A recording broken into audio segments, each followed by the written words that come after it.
some faces should stay buried with the dead. Sarah Chen learned this the hard way when she moved back into her childhood home. Sarah had finally worked up the courage to sort through decades of memories, hoping to put the property on the market before winter set in. She thought she was old enough to handle whatever goes the house might hold, metaphorically speaking, of course.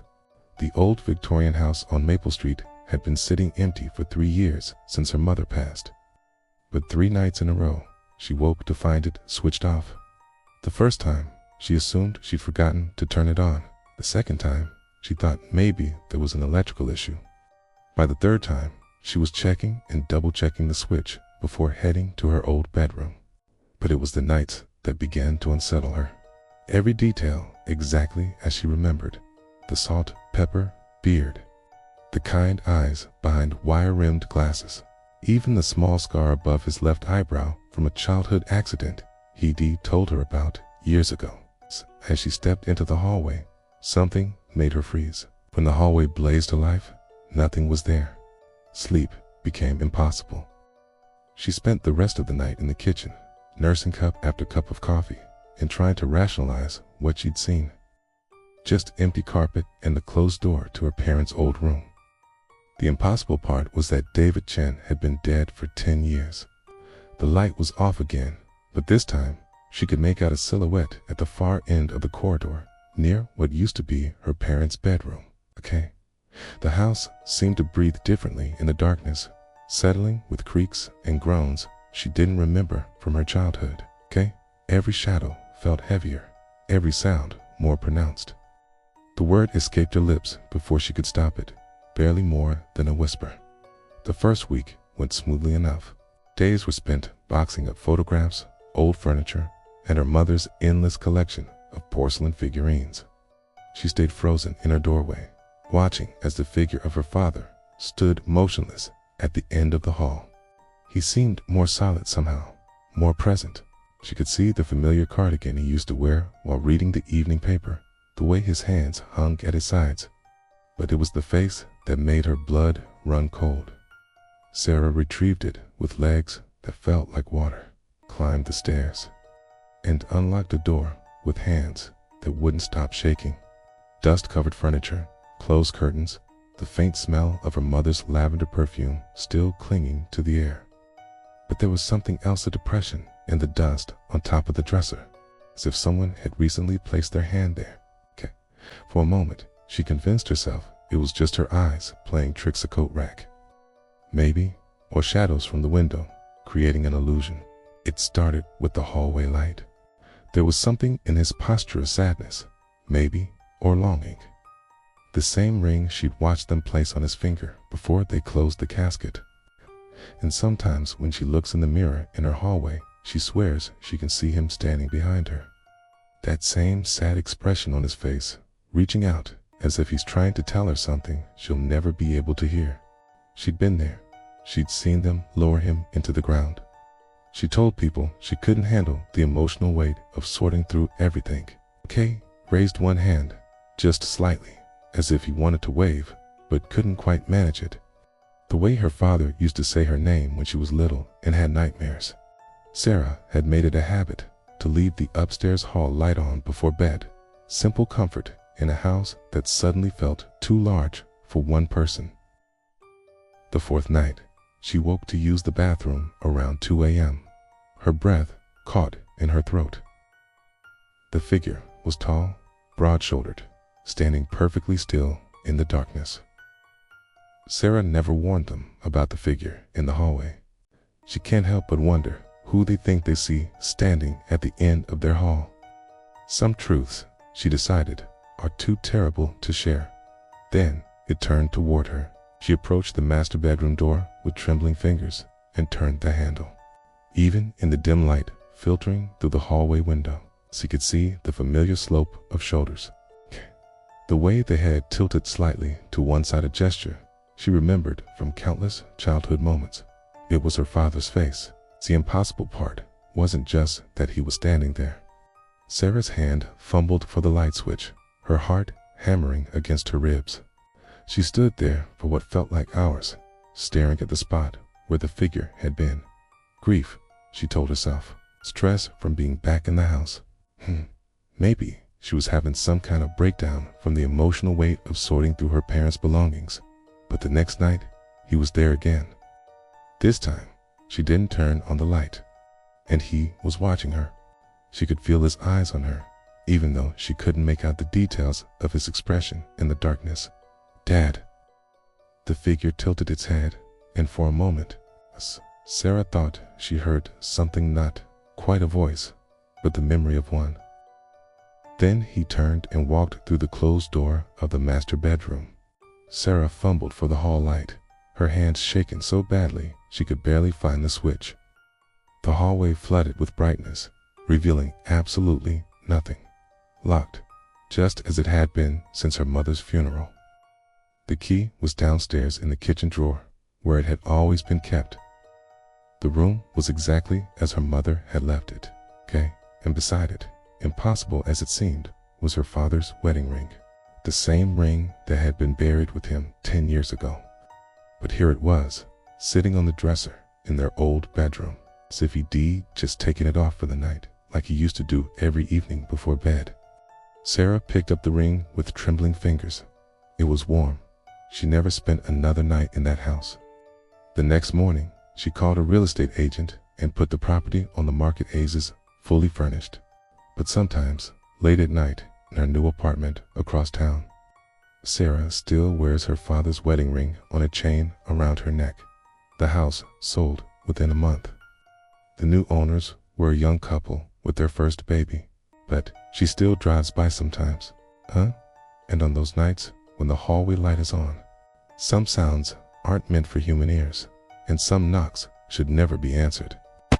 Marcus learned this truth in the worst possible way. Marcus had always been a light sleeper, which made the old Victorian house he'd inherited from his grandmother both a blessing and a curse. The century-old structure creaked and settled throughout the night, its wooden bones adjusting to temperature changes with groans that had become as familiar as his own breathing. But the sound that woke him at 3:13 a.m. on that October night was different, deliberate, rhythmic, and coming from somewhere it shouldn't. Knock, knock, knock. And he daily been down to the basement twice, once during the home inspection and once to check the circuit breaker.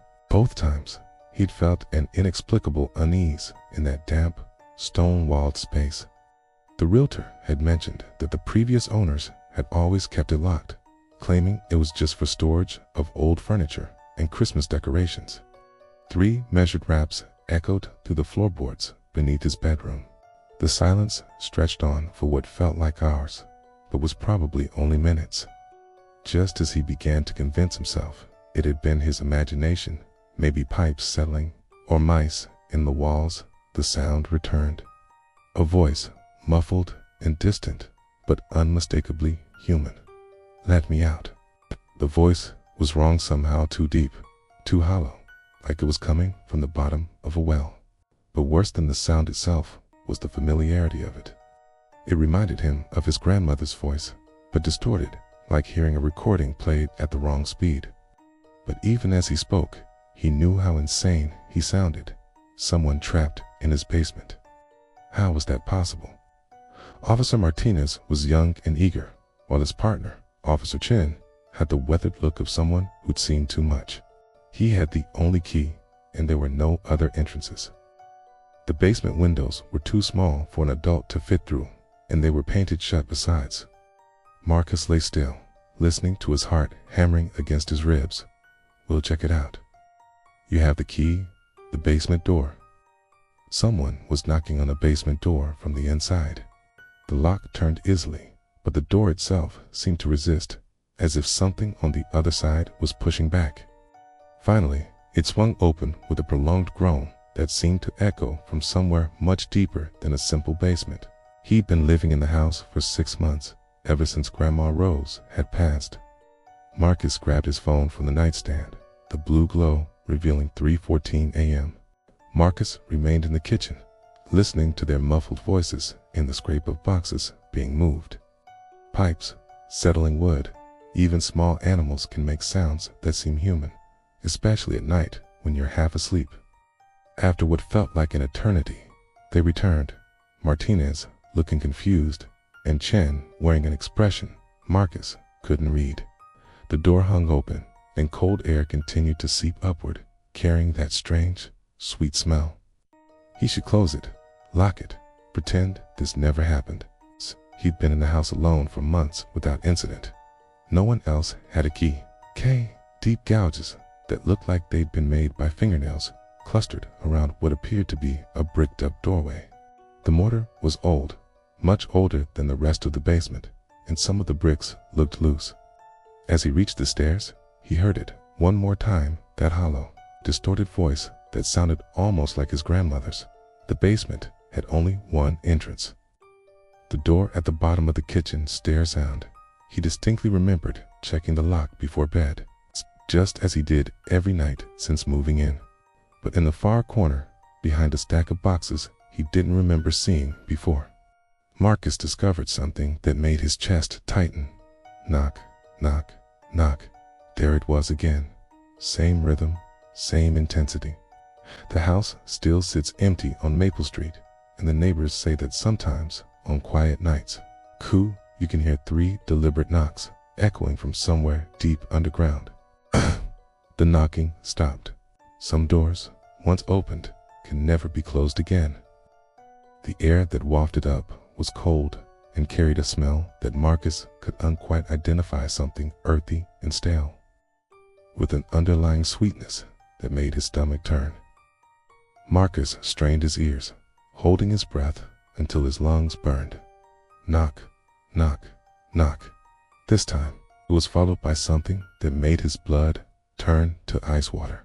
Marcus shot upright, every nerve in his body electric with terror. Let me out, Marcus. It knew his name. With trembling hands, Marcus called 911, whispering his address to the dispatcher. 20 minutes later, 2 police officers stood in his kitchen, their flashlight beams cutting through the darkness. You sure you heard voices? Shen asked, his hand resting on his radio. Marcus nodded, feeling foolish but certain. 3 knocks, then someone asking to be let out. It knew my name. The officers exchanged a glance that Marcus didn't like.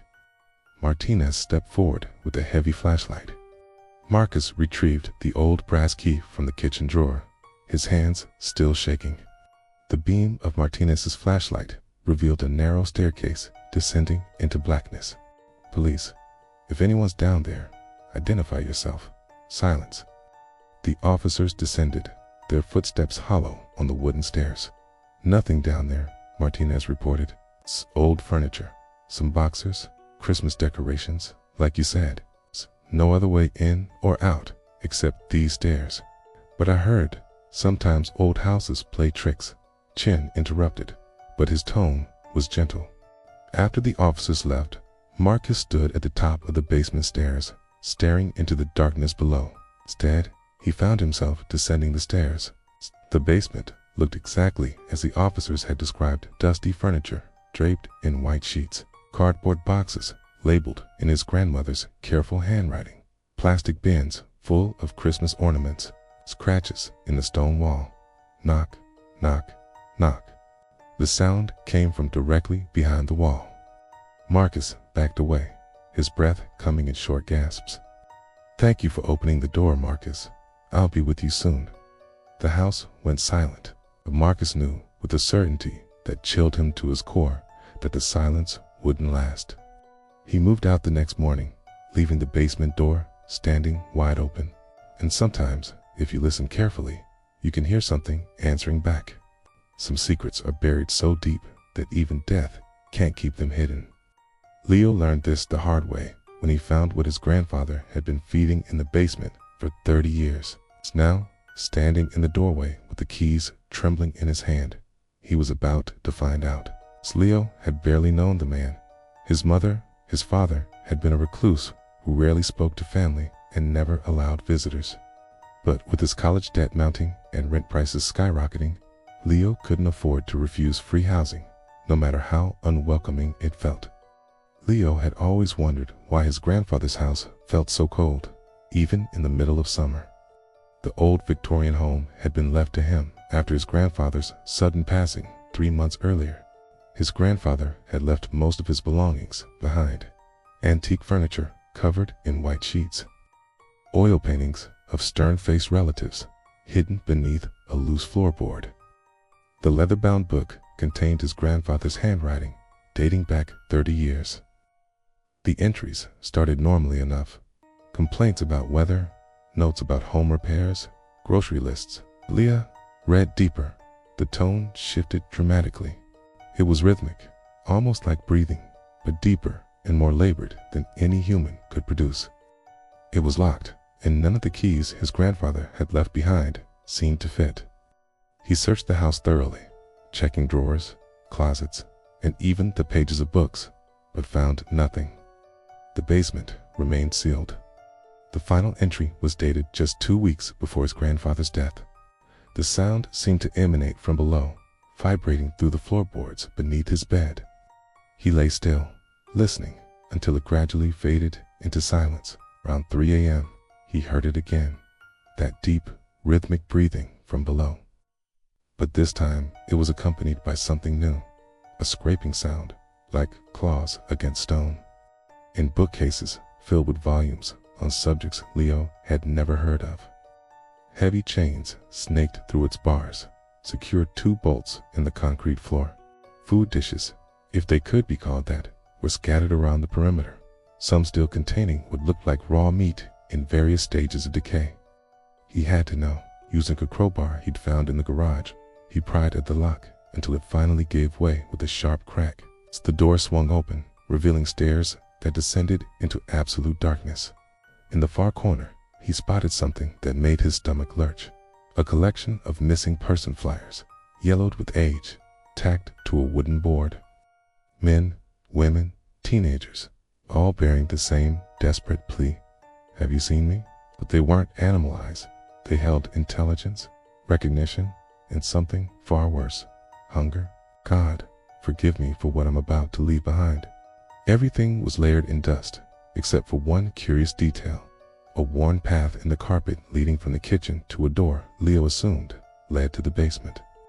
The breathing sound was louder now, closer, accompanied by the soft padding of feet on concrete.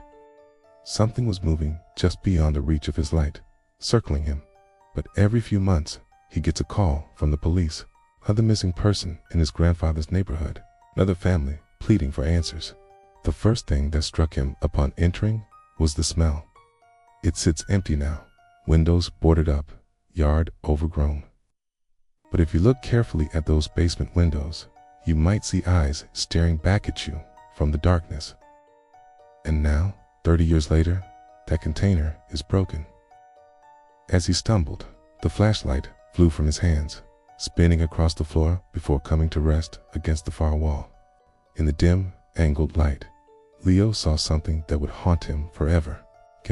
It wasn't the musty odor of an abandoned house, but something else entirely, metallic and organic, like pennies left in raw meat.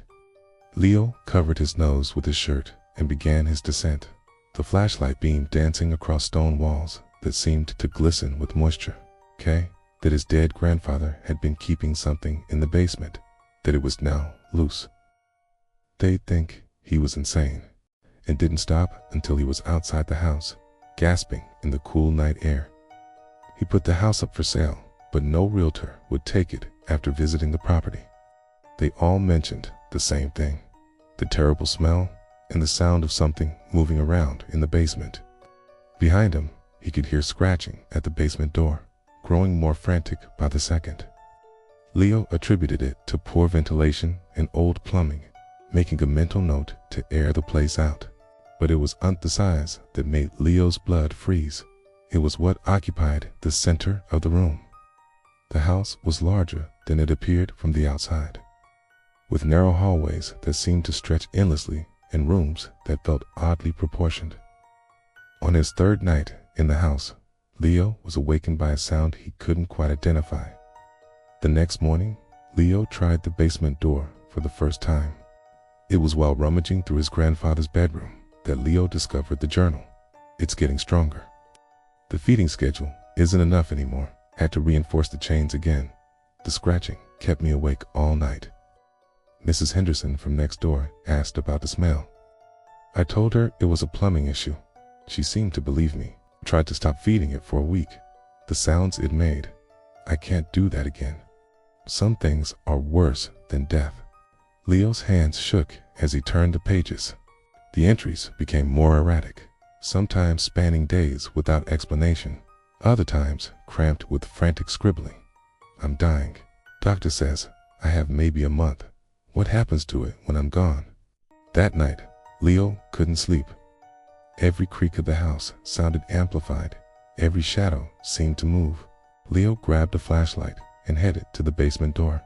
The smell hit him immediately. That same metallic, organic odor, but now overwhelmingly strong. The basement was larger than the house's footprint should have allowed, extending back into shadows that his light couldn't penetrate. A massive iron cage, easily 12 feet tall and 20 feet across, dominated the space, but the cage was empty. Leo's flashlight beam swept frantically across the basement, searching for whatever had been imprisoned here. A low growl echoed from somewhere behind him. Leo spun around, his flashlight cutting through the darkness, but saw nothing. He backed toward the stairs, but his foot caught on one of the chains. Eyes, multiple sets of eyes, reflecting the weak beam like mirrors. Leo ran. He bounded up the stairs 3 at a time, slammed the basement door. He never went back inside. The next morning, Leo called the police, but what could he tell them? Instead, he moved out that day, leaving everything behind. Leo tried to forget, tried to move on with his life. Late at night, when Leo can't sleep, he sometimes drives by the old house, waiting, always waiting. Keo knows his grandfather's secret didn't die with him. Some hungers can never be satisfied, only contained. And with that final story, we pull back from the abyss. For now, tales of ordinary lives brushing against the extraordinary, the terrifying, the unexplainable, from the shadow that mimics to the voice that calls from an empty house. We've seen tonight how thin the veil between our reality and a much darker one can be. These stories are not just fiction. They are born from real experiences, whispered in hushed tones, and shared to remind us that we are not always alone. And that's the most chilling thought, isn't it? Perhaps one of tonight's stories reminded you of something that happened to you, or to someone you know. A strange occurrence you've tried to forget. A noise in the night you rationalized away. A figure you saw for just a second. The details of your own brush with the darkness are what give this channel life. I invite you to leave your own story in the comments below. Let us know what you've seen in the shadows. If these stories sent a shiver down your spine, show your support by hitting that like button. It helps these tales reach others who need a reminder to check their locks at night. And if you haven't already, make sure you subscribe and click the notification bell. We have so many more stories to share, and you won't want to be left in the dark. Until next time, remember that you are not afraid of being alone. You are afraid of the bone-deep certainty that you are not.